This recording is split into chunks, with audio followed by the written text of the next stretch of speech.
આ બેંક જે છે ને કેટલી નોટો કસ્ટમરને આપે છે એ અહીંયા પાછળ.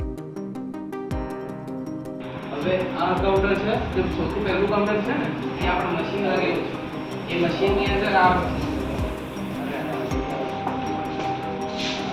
મશીન લાગેલું. આ મશીન જે છે ને એને જીસીસી મશીન છે. જીસીસી મશીન જે હોય ને એના એટીએમ કાર્ડ બધા જોયેલું જશે ને બાળકો. એટીએમ કાર્ડ મશીનમાં નાખો ને એટલે એનાથી આપણે ટ્રાન્ઝેક્શન કરી શકીએ. પૈસા ઉપાડવા હોય, જમા કરવા હોય, એક એકાઉન્ટમાંથી બીજા એકાઉન્ટમાં ટ્રાન્સફર કરવા હોય, બધું જ થઈ શકે.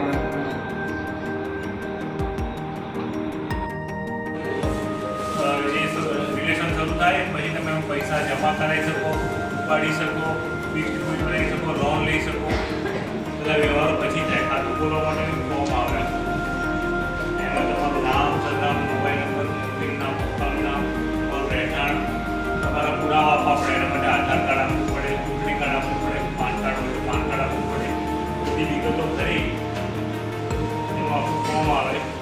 વિગતો ભરી તમારું ખાતું ખોલે એ પછી તમે બધા વ્યવહારો કરી શકો. તમને એક એકાઉન્ટ નંબર મળે. એકાઉન્ટ પછી તમે એની પાસબુક લઈ શકો. પાસબુકની જોડે ચેકબુક આવે, એટીએમ હોય, નેટ બેન્કિંગ બધા ખબર પડે. ઓનલાઈન મોબાઈલથી તમે નેટ બેન્કિંગ કરો.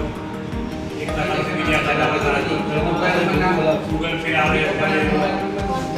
ખાતાના પણ ઘણા બધા પ્રકાર હોય. સેવિંગ ખાતું હોય, કરંટ ખાતું હોય. આપણે બેંક જે છે ને કેટલી નોટો કસ્ટમરને આપે છે એ અહીંયા પાછળ અમે લખતા હોય.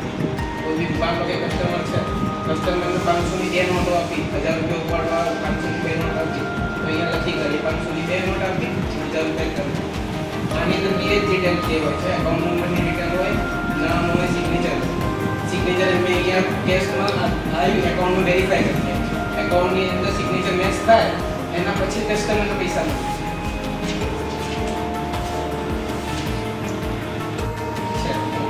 ડીડી બનાવવાનું ડિમાન્ડ ડ્રાફ્ટ થઈ જાય.